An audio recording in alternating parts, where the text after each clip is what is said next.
Hi friends, welcome to my channel. இப்போ நம்ம கத்திரிக்காய் முருங்கைக்காய் சாம்பார் எப்படி வைக்கிறதுன்னு பார்க்கலாம் வாங்க. அதுக்கு நான் பருப்பு ஒரு டம்ளர் எடுத்து நல்லா தண்ணி ஊற்றி அலசி ஒரு 15 மினிட்ஸ் போல் ஊற வச்சுக்கிறேன். 15 மினிட்ஸ் ஊற வச்சதை நல்லா வாஷ் பண்ணி நம்ம குக்கரில் சேர்த்துக்கலாம். பருப்புக்கு தேவையான அளவு உப்பு, பூண்டு 5 பல் சேர்த்துக்கலாம், பச்சை மிளகாய் 2 சேர்த்துக்கலாம், மஞ்சத்தூள் லைட்டாக போட்டு தண்ணி நான் 4 டம்ளர் ஊற்றிக்கிறேன். எந்த கிளாஸில் பருப்பு எடுத்தனோ அந்த கிளாஸில் நான் 4 டம்ளர் ஊற்றிக்கிறேன் தண்ணி. இப்போது அதை க்ளோஸ் பண்ணிவிட்டு விசில் 2 விட்டு எடுத்துக்கலாம். எடுத்து ப்ரெஷர் போகட்டும், அது வரைக்கும் அதை தனியாக வச்சிடலாம். இப்போ ஒரு பேனில் ஆயில் 3 டேபிள் ஸ்பூன் ஊற்றிட்டு கடுகு 1/2 டேபிள் ஸ்பூன், சீரகம் 1/2 டேபிள் ஸ்பூன், வரமிளகாய் 1 பிச்சு போட்டுக்கலாம். அதுக்கப்புறம் கருவேப்பிலை ஒரு கொத்து போட்டுக்கலாம். அதுக்கப்புறம் பெருங்காயத்தூள் கொஞ்சமாக சேர்த்துக்கலாம்.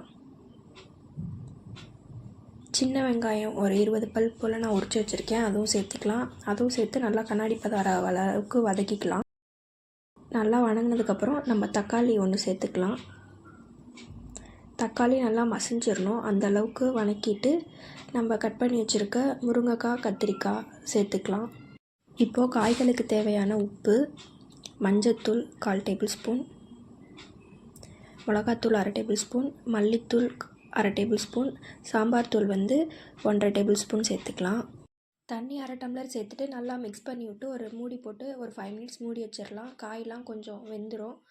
நம்ம குக்கரில் வச்ச பருப்பு ப்ரெஷர் போனதும் எடுத்து அதை நல்லா மசிச்சுக்கலாம்.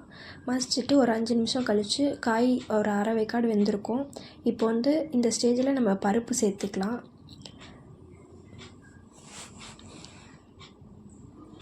பருப்பு சேர்த்துட்டு நமக்கு உப்பு காரம் எல்லாம் கரெக்டாக இருக்கான்னு 1 டைம் செக் பண்ணி பார்த்துக்கலாம். செக் பண்ணி பார்த்துட்டு மூடி போட்டு ஒரு 10 மினிட்ஸ் நல்லா ஸ்லோவாக சிம்மில் வச்சு ஒரு 10 மினிட்ஸ் வச்சிங்கன்னா நம்மளோட கத்திரிக்காய் முருங்கைக்காய் சாம்பார் ரெடி ஆயிரும். இது மாதிரி நீங்களும் உங்கள் வீட்டில் செஞ்சு பார்த்துட்டு எப்படி இருக்குன்னு கமெண்டில் சொல்லுங்கள். தேங்க்யூ ஃபார் வாட்சிங்.